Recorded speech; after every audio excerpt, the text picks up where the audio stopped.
Primeiramente, o que são creepypastas? Segundo o Wikipedia, creepypastas são lendas relacionadas ao terror que foram compartilhadas na internet.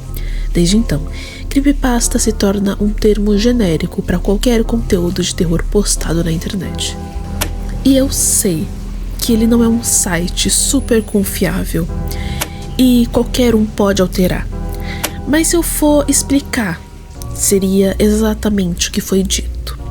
O importante é sabermos o básico. Analog Horror, por sua vez, simula uma fita VHS dos anos em que eram utilizados fitas VHS.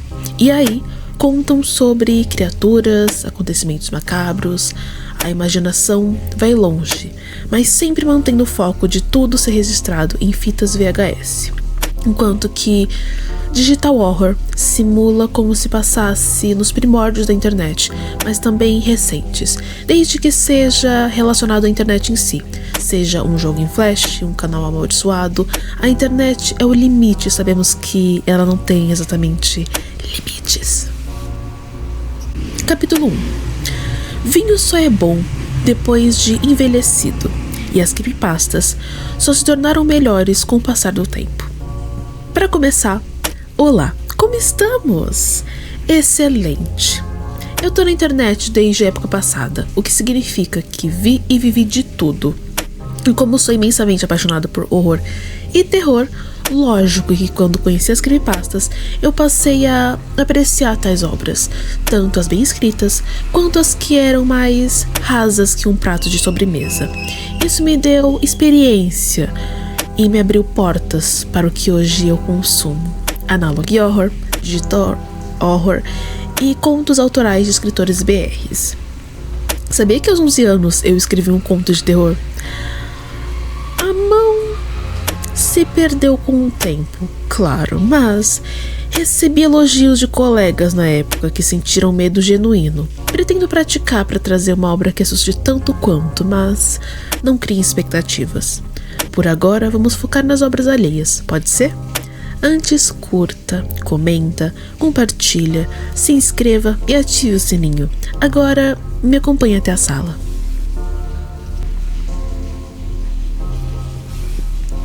Agora consegue entender a comparação? Sente-se e fique à vontade. Tem lanchinho, doces, salgados, bebidas alcoólicas e não alcoólicas. Confortável? Excelente! Podemos começar a fofoca então. Antigamente, as creepypastas eram feitas pura e somente para chocar, tipo um filme doentio europeu de um diretor sádico que quer 5 minutos de fama. Então conseguem imaginar as piores histórias possíveis. Isso dava medo em crianças, mas até que algumas histórias que eram bem legais davam medo genuinamente, sem precisar apelar para nada muito dispositivo, porque ele apenas existia e todo mundo já começava a especular sobre, assim como fazem com as backrooms hoje em dia, entende?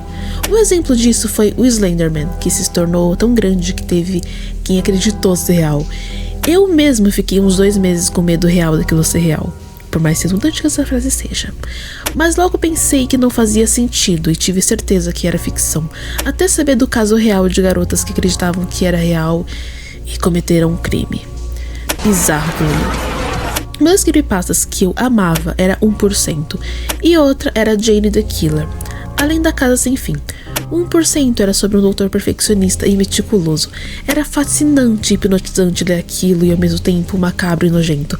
Só de lembrar da mulher de 40 que queria ser uma criança fisicamente me dá pesadelos. Não por ela em si, porque ele fez um trabalho impecável, segundo a descrição, claro, mas sim pelo marido dela, que eu nem quero entrar em detalhes do estado em que ele se encontrava. Não quero que vomite no meu tapete.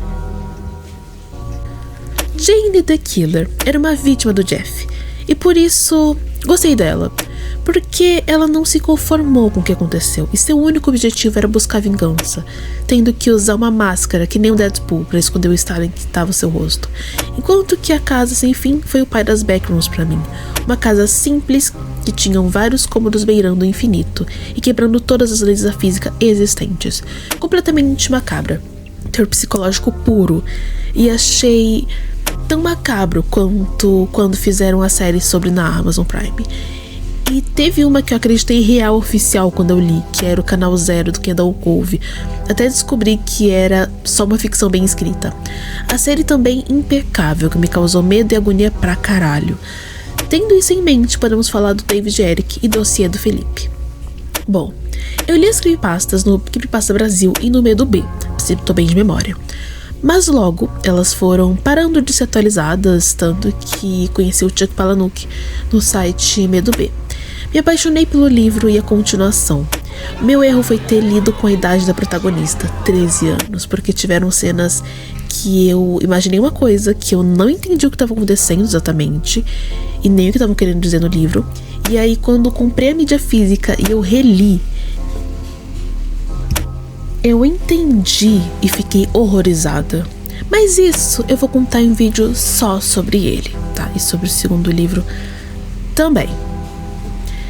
Já que as creepypastas foram começando a se tornar piada e foram sendo deixadas de lado, ou sequer me davam medo, onde eu iria consumir histórias de terror que me assustassem de verdade?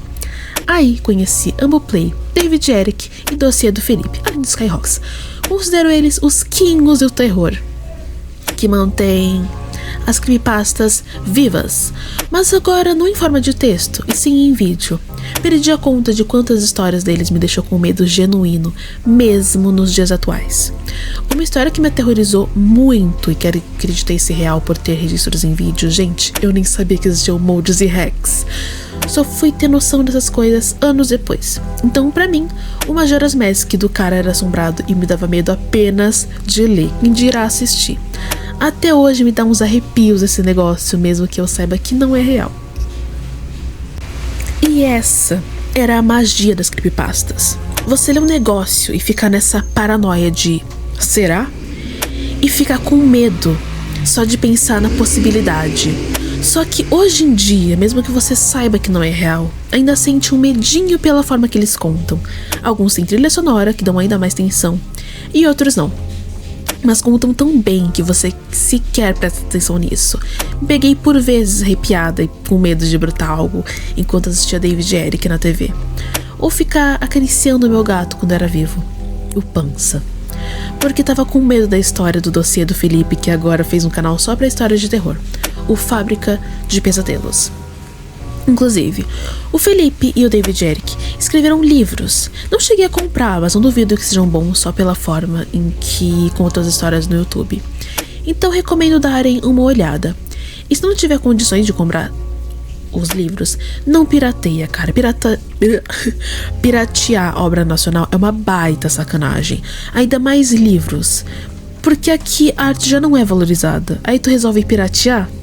Putaria e salafrarismo na cara dura. E eu aprecio boas histórias de terror porque eu amo histórias no geral.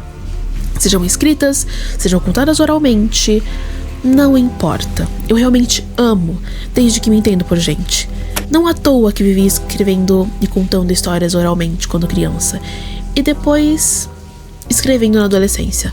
Então, além de sommelier de creepypastas, sou de fanfics, de livros, séries, filmes e jogos. E sim, considero jogos como arte. E por admirar tanto, até pensei em inúmeras vezes fazer uma história de terror. Mas eu perdi a magia que eu tinha aos 11 anos e vou ter que reaprender do zero a como fazer isso. Caso tenha dificuldade, assim como eu, para começar uma história, seja de terror ou não, eu vou deixar na descrição o canal do Jurandir Gouveia, que é excelente ensinando justamente sobre. Não apenas a escrita, ele é muito foda e recomendo dar uma passada lá. E o bom das creepypastas é que são como lendas urbanas coletivas. Assim como antigamente se reuniam em volta de uma fogueira ou na rua mesmo na calçada, para contarem histórias assustadoras, tanto no início da internet, para mim, e para boa parte da geração atual, meados de 2010. As pessoas se reuniam em sites para contar essas histórias e hoje em dia se reúnem nos comentários de canais que contam tais histórias, principalmente no Reddit. É aquilo. Algumas tradições não acabam, apenas se transformam, e isso é muito lindo e fascinante para mim. Pensar que, justamente por uma reunião entre amigos, surgiram clássicos como Frankenstein e Drácula já é uma prova do quanto isso é incrível. ainda mais quando junta gente talentosa e inteligente no mesmo ambiente. Soube disso pelo canal do Guilherme Analisa. E vou deixar na descrição o vídeo que eu assisti contando essa informação. Pra quem não sabe, vai ter vídeo sobre, apenas contando disso. Eu amo vampiros. Mas voltando às histórias de terror, eu amo como elas são tão imersivas. Pode ser uma história de alguém de fora do Brasil. A forma que ela é contada, você se sente na pele do personagem, e isso é muito bom. Super apoio fazerem jogos baseados nas histórias dos youtubers que eu citei e de outras creepypastas feitas por eles também. Ia ser imensamente assustador, tipo que nem fazem no Fears of Phantom, que vou trazer vídeo sobre e até cheguei a jogar no Roblox. Claro, vai ter vídeo falando apenas sobre Roblox e porque ele é tão bom. Uma playlist que eu super recomendo é do Siga as Regras do David Jerick. É um mais assustador que o outro. Do Skyhawks, recomendo as lendas urbanas pelo mundo. Do Ambuplay, as creepypastas clássicas. E do A Fábrica de Pesadelos, eu apenas recomendo ver todos os vídeos mesmo, porque é difícil decidir. Queria poder entrar em maiores detalhes sobre, mas já faz alguns minutos que algo está nos observando pela janela atrás de você. Então sugiro que não tente se virar enquanto eu pego algumas velas. Essa vai ser uma noite longa e não será bom que saia agora. Melhor passar a noite aqui. Não se preocupe que eu irei preparar um colchão pra você. E assim que o sol nascer, pode ir pra casa, sim? Eu já volto.